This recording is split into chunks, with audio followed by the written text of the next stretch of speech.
जयति पराशरसूनुः सत्यवती हृदयनन्दनो व्यासः यस्य आस्य कमलगलितं वाङ्मयममृतं जगद्विपति भुजगभोगापमृद्यम्य हृद्यं निजभुजं दक्षिणं लक्षणाढ्यं ललितमुद्रिक्तविज्ञानमुद्रं भज भजानन्तमित्यालपन्तं प्रणतवान् प्राणिनां प्राणभूतं प्रणतिभिः प्रीणये पूर्णबोधं भवदवोष्णेन तातप्यमानान् भुवि परं नाथमप्रेक्षमाणान् भुवनमान्येन चान्येन दोष्णा भवतु भीर्मा इति नः सान्त्वयन्तम् प्रणतवान् प्राणिनां प्राणभूतं प्रणतिभिः प्रीणये पूर्णबोधम् जन्माद्यस्य यतोन्मयादितरतश्चार्थष्टविघ्नस्वराट् तेने ब्रह्महृदाय आदिकवये मुह्यन्ति यं सूरयः तेजो वारिमृदां यथा विनिमयो यत्र त्रिसर्गो मृषा धाम्ना स्वेन सदा निरस्तकुहकं सत्यं परं धीमहि नारायणं नमस्कृत्य नरं चैव नरोत्तमं देवीं सरस्वतीं ವ್ಯಾಸಂ ತಥೋ ಗ್ರಂಥಮುದೀರಯೇತ್.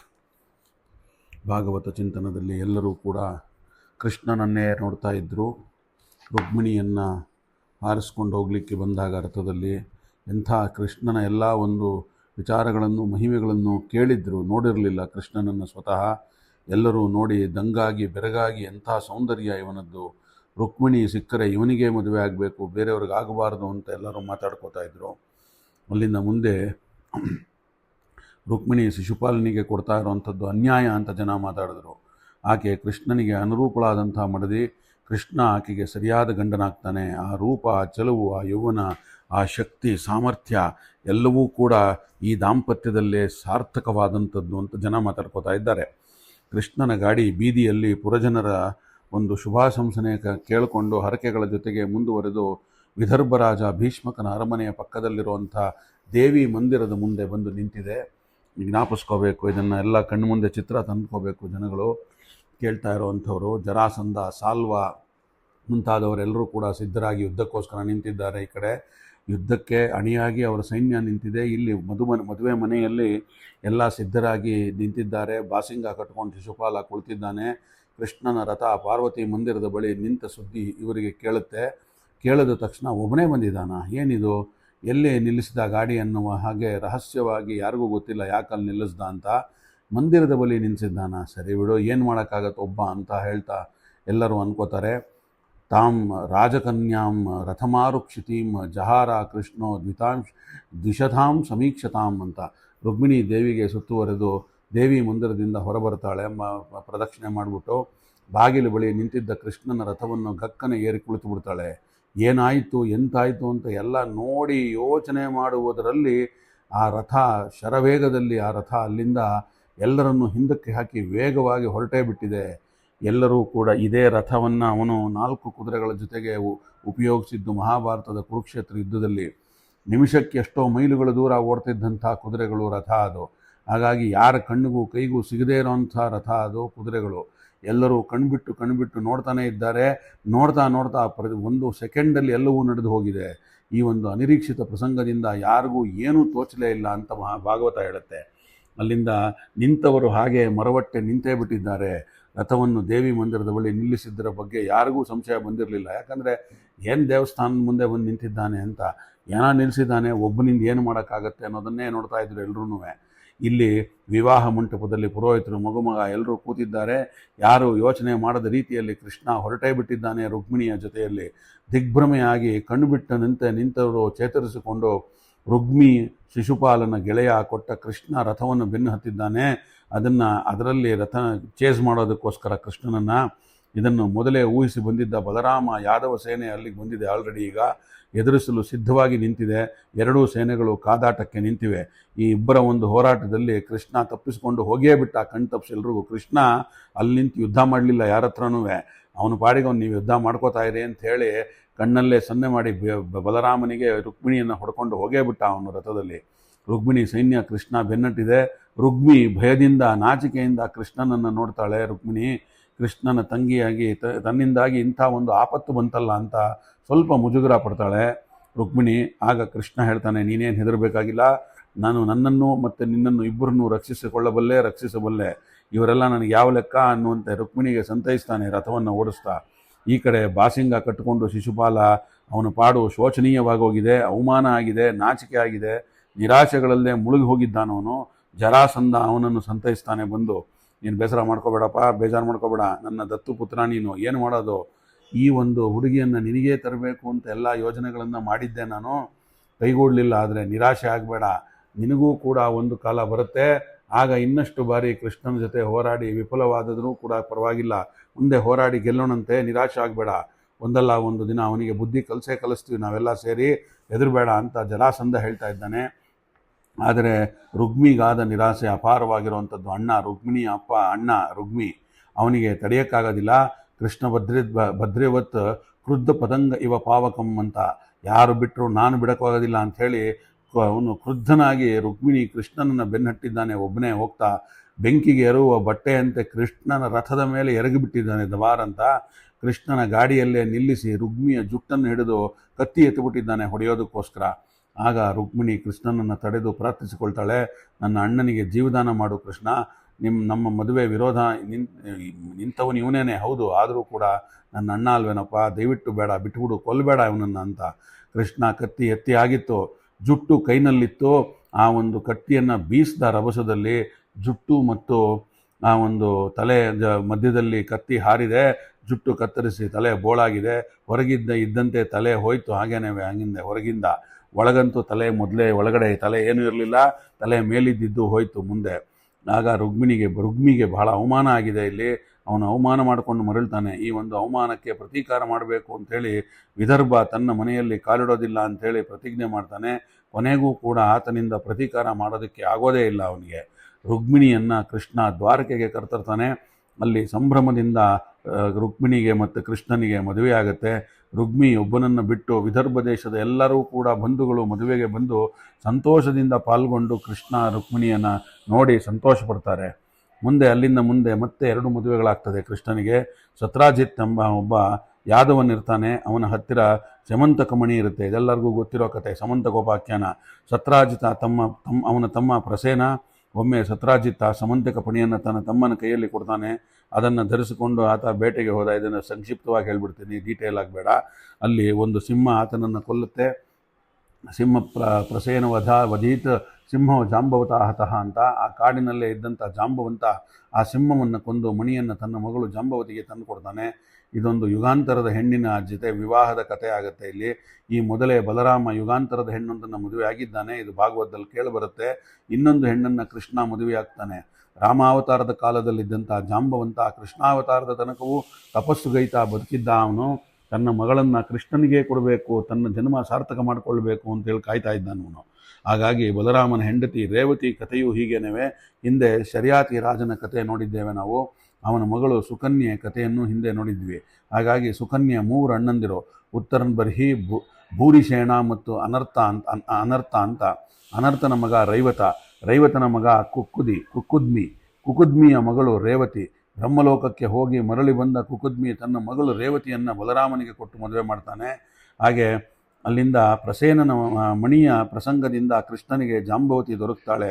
ಸಮಂತಕ ಮಣಿರ್ಹೇತ ನಾರಾಯಣಾತ್ಮಕಾಹ ಅಂಥೇಳಿ ಬೇಟೆಗೆ ಹೋದ ಪ್ರಸೇನ ಮರಳದೇ ಇದ್ದಾಗ ಮಣಿಗಾಗಿ ಕೃಷ್ಣನೇ ಪ್ರಸೇನನನ್ನು ಕೊಂದಿರಬೇಕು ಅನ್ನುವ ಮಾತು ಬರುತ್ತೆ, ಅಪವಾದ. ಆ ಅಪವಾದ ಕಿವಿಯಿಂದ ಕಿವಿಗೆ ಹಬ್ಬತ್ತೆ.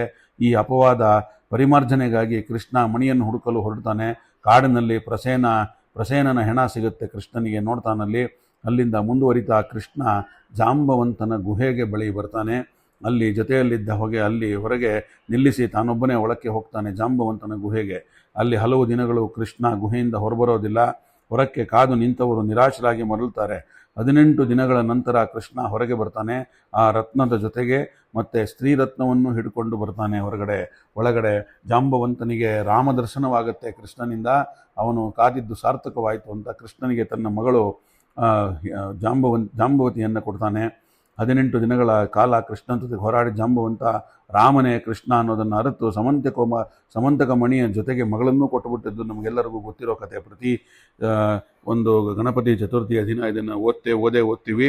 ಜಾಂಬವತಿ ಕೃಷ್ಣನ 2ನೇ ಪತ್ನಿ ಆಗ್ತಾಳೆ. ಅಲ್ಲಿಂದ ಮುಂದೆ ಸಮಂತಕ ಪಣಿಯನ್ನು ಕೃಷ್ಣ ಸತ್ರಾಜಿತನಿಗೆ ತಂದು ಕೊಡ್ತಾನೆ. ಕೃಷ್ಣನ ಮೇಲೆ ಸುಳ್ಳೆ ಅಪವಾದ ಹಾಕಿ ಸತ್ರಾಜಿತನಿಗೆ ನಾಚಿಕೆ ಆಗುತ್ತೆ.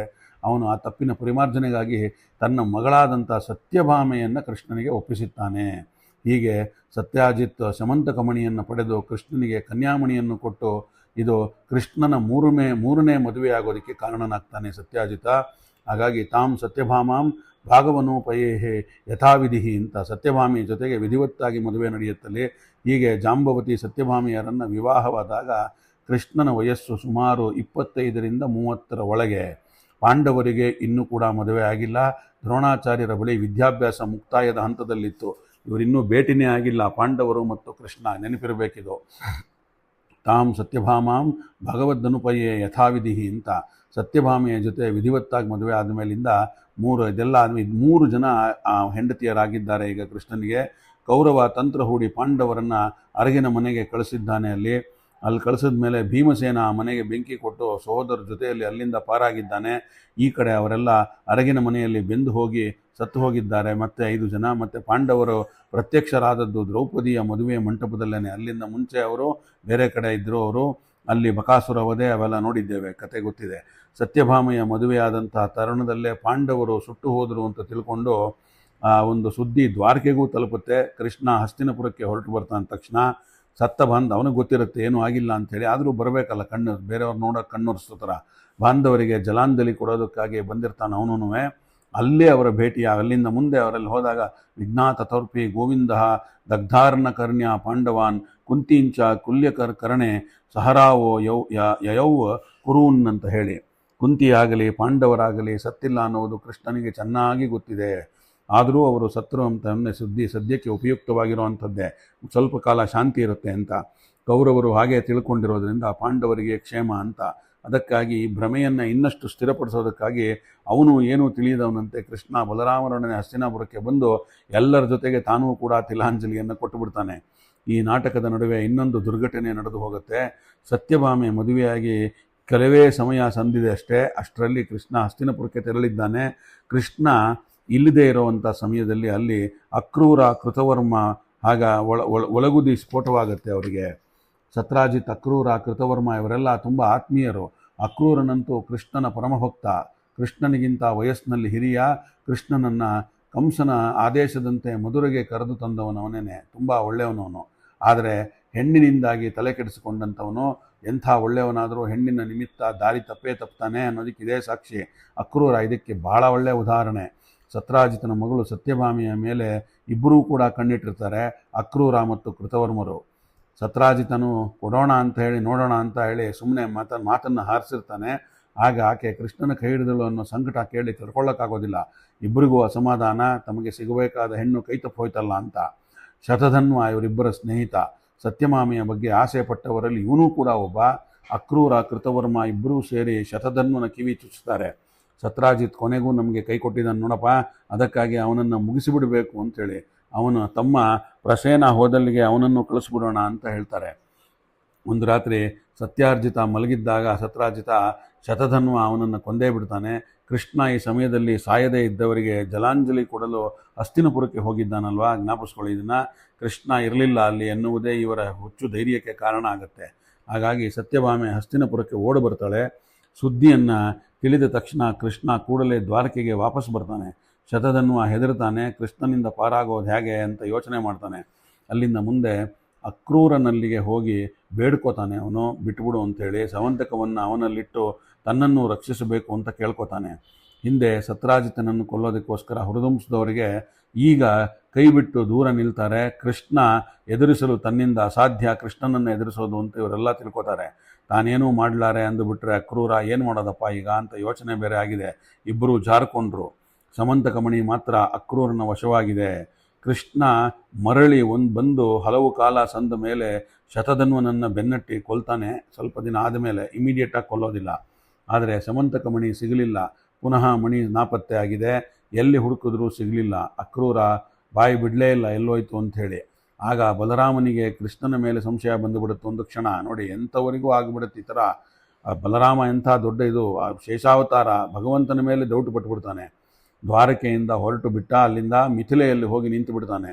ಆ ಸಂದರ್ಭದಲ್ಲೇ ದುರ್ಯೋಧನ ತಾನೂ ಮಿಥಿಲೆಗೆ ಹೋಗಿ ಬಲರಾಮನ ಬಳಿ ಗದಾಯುದ್ಧವನ್ನು ಕಲಿಯೋದಕ್ಕೆ ಪ್ರಾರಂಭ ಮಾಡ್ತಾನೆ. ಕಲಿತಾನು ಕೂಡ ಅಷ್ಟೇ. ಸ್ವಲ್ಪ ದಿನ ಇದ್ದು ಕೃಷ್ಣನಿಗೆ ಅಕ್ರೂರನ ಬಳಿ ಮಳಿ ಇರೋದನ್ನು ಸುಳಿವು ಸಿಗುತ್ತೆ. ಅಲ್ಲಿ ಕೃಷ್ಣ ತಿಳಿಯಿತು ಅಂದಾಗ ಅಕ್ರೂರ ಮುಚ್ಚಿಡದೆ ಮಣಿಯನ್ನು ತಂದು ಕೊಟ್ಟುಬಿಡ್ತಾನೆ. ನನಗೆ ಯಾಕೆ ಬೇಕು ಇವೆಲ್ಲ, ಬೇಡ ತಗೊಳಪ್ಪ ಅಂತ, ನಿನ್ನಲ್ಲೇ ಇರಲಿ ಇದು ಅಂಥೇಳಿ ಕೃಷ್ಣನ ಮಣಿಯನ್ನು ಅಕ್ರೂರನಿಗೆ ವಾಪಸ್ ಕೊಡ್ತಾನೆ. ಅಲ್ಲಿ ಅಣ್ಣ ಬಲರಾಮನಿಗೆ ತೋರಿಸೋದಕ್ಕಾಗಿ. ಯಾಕಂದರೆ ಅವನು ಡೌಟ್ ಪಟ್ಟಿರ್ತಾನಲ್ಲ ಇವನ ಮೇಲೆ, ಸ್ರವಂತ ಕಮಣಿಯನ್ನು ಹಾರಿಸ್ಬಿಟ್ಟಿದ್ದಾನೆ ಇವನು ಕೃಷ್ಣ ಅಂತ. ಅವನಿಗೆ ನನ್ನ ಮೇಲಿರುವಂಥ ಸಂಶಯ ತೊಡೆಯೋದಕ್ಕೋಸ್ಕರ ಮಾತ್ರ ನಿನ್ನಲ್ಲಿ ವಿಚಾರಿಸದೆ ಹೊರತು ನನಗೇನು ಮಣಿ ಆಸೆ ಇಲ್ಲ ಅಂತ ಬಲರಾಮ ಹೇಳ್ತಾನೆ. ಆಗ ಬಲರಾಮನನ್ನು ಸಂತೈಸ್ತಾನೆ. ಬಲರಾಮನಿಗೆ ವಿಷಯ ತಿಳಿದು ಸ್ವಲ್ಪ ಸಮಾಧಾನವೂ ಆಗುತ್ತೆ, ಆಯಿತು ಕೃಷ್ಣ ತಗೊಂಡಿಲ್ಲ ಇದನ್ನು ಅಂತ. ಅಂಥ ಮಿಥಿಲೆಯಿಂದ ದ್ವಾರಕೆಗೆ ಬಂದು ತಮ್ಮನ ಜೊತೆ ಅಲ್ಲೇ ನೆಲೆಸ್ತಾನೆ ಬಲರಾಮ ಕೃಷ್ಣನ ಜೊತೆಯಲ್ಲಿ.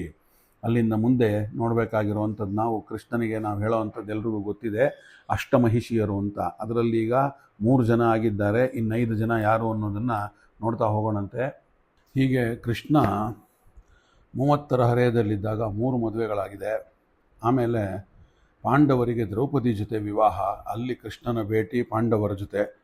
ಧೃತರಾಷ್ಟ್ರ ಪಾಂಡವರನ್ನು ಹಸ್ತಿನಾಪುರದಿಂದ ಇಂದ್ರಪ್ರಸ್ಥಕ್ಕೆ, ಅಂದರೆ ಇಂದ್ರಪ್ರಸ್ಥ ಅಂದರೆ ಇವಾಗಿನ ದಿಲ್ಲಿ, ಅಲ್ಲಿಗೆ ಕಳಿಸ್ತಾನೆ. ಅಲ್ಲಿ ಬಹುತೇಕ ನಾಡಿಗಿಂತ ಕಾಡೇ ಇದೆ, ಅದೇ ಅದು ಕಾಂಡವವನ ಅಂತ. ನಾವೇನು ಮಹಾಭಾರತದಲ್ಲಿ ಕಾಂಡವವನ ದಹನ ಆಗುತ್ತೆ, ಅದನ್ನು ಅಗ್ನಿಗೆ ನೈವೇದ್ಯ ಮಾಡ್ತಾನೆ ಯಾರು?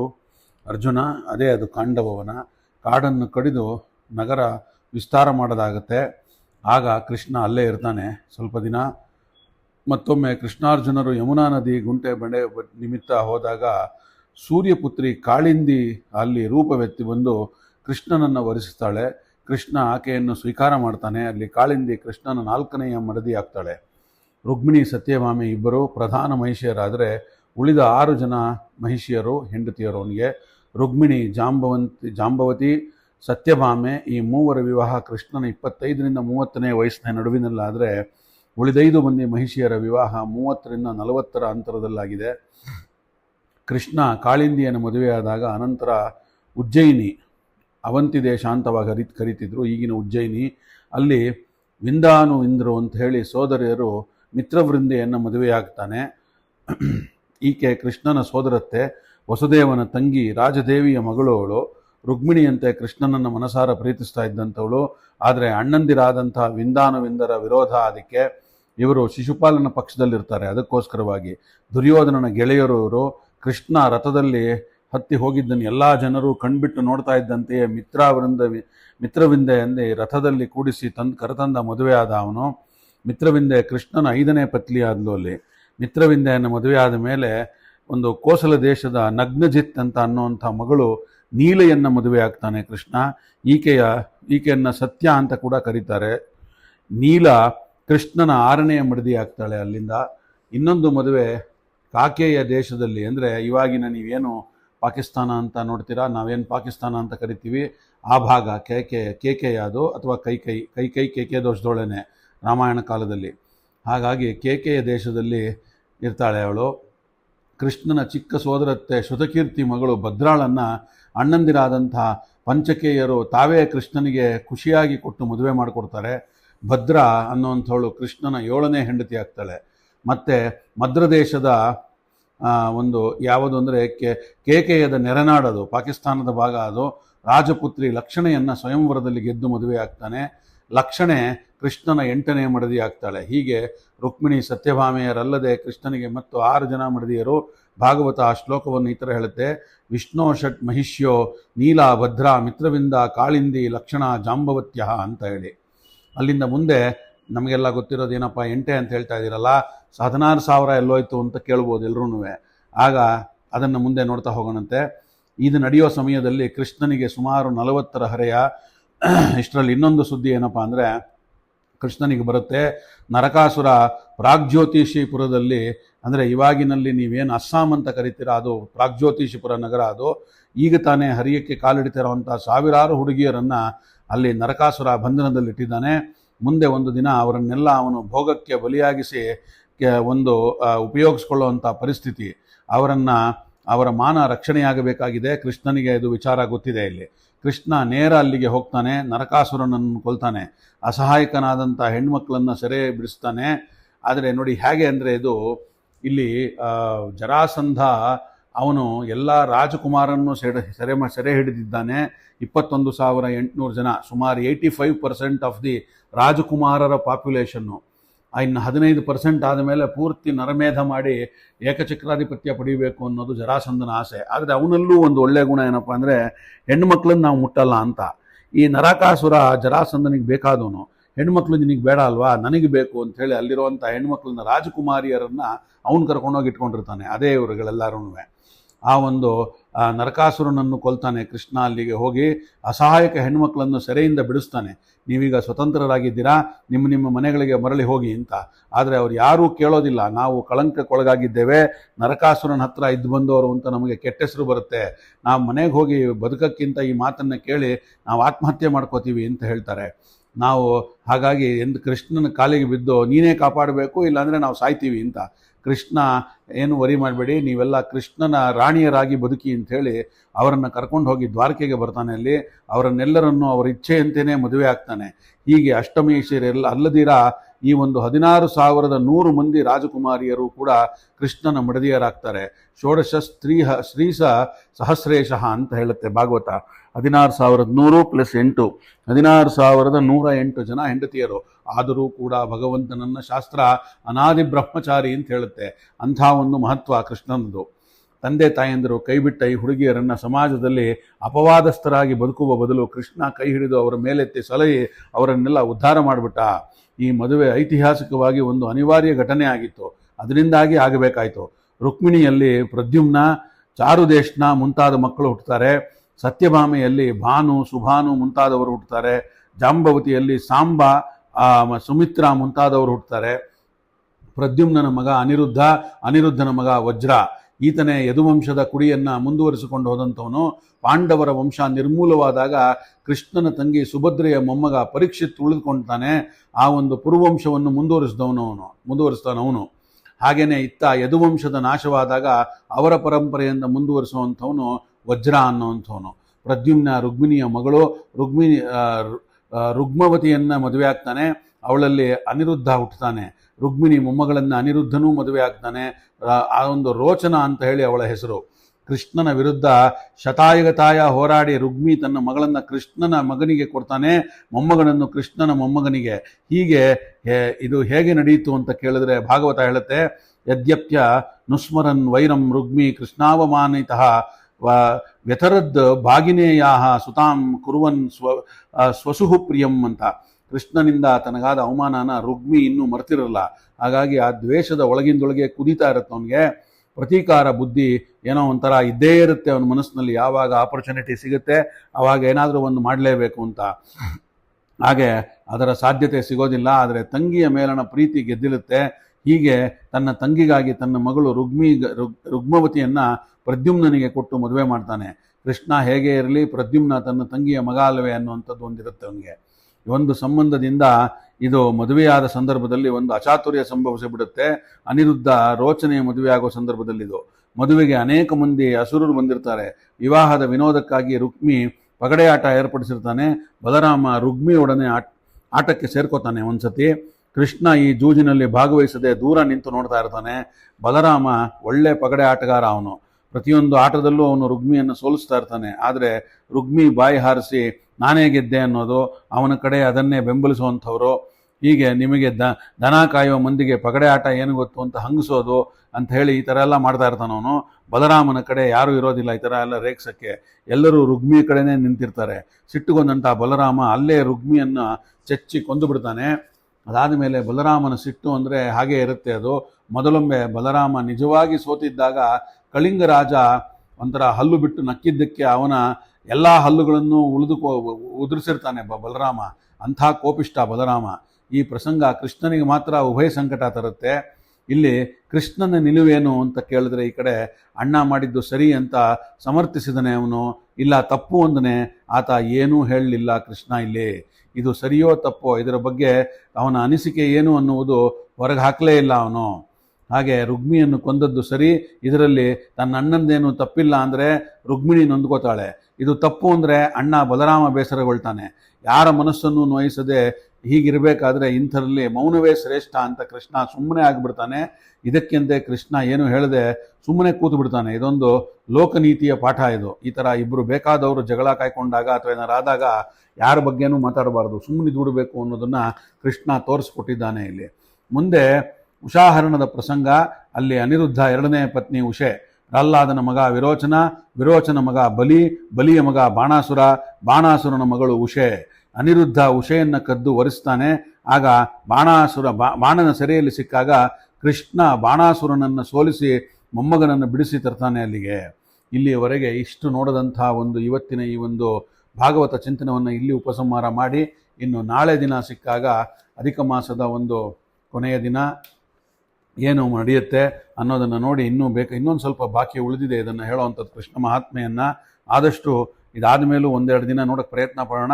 ಇಲ್ಲಾಂದರೆ ಮುಂದೆ ಯಾವಾಗಲಾದರೂ ಸಮಯ ಸಿಕ್ಕಾಗ ಭಾಗವತವನ್ನು ಕಂಪ್ಲೀಟ್ ಮಾಡೋದು ಆಗುತ್ತೆ ಅನ್ನೋದನ್ನು ಹೇಳ್ತಾ, ನಾಳೆ ದಿನ ಸಿಕ್ಕಾಗ ಧರ್ಮ ಸಂಸ್ಥಾಪನಾರ್ಥಾಯ ಅಂತ ಹೇಳಿ ಈ ಕೃಷ್ಣನ ವಿಚಾರವನ್ನು ನೋಡಬೇಕಾಗತ್ತೆ.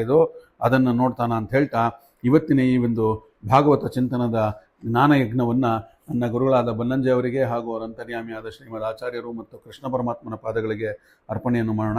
ಶ್ರೀಕೃಷ್ಣಾರ್ಪಣಮಸ್ತು. ಸರ್ವೇ ಸಜ್ಜನ ಸುಖಿನೋ ಭವಂತು.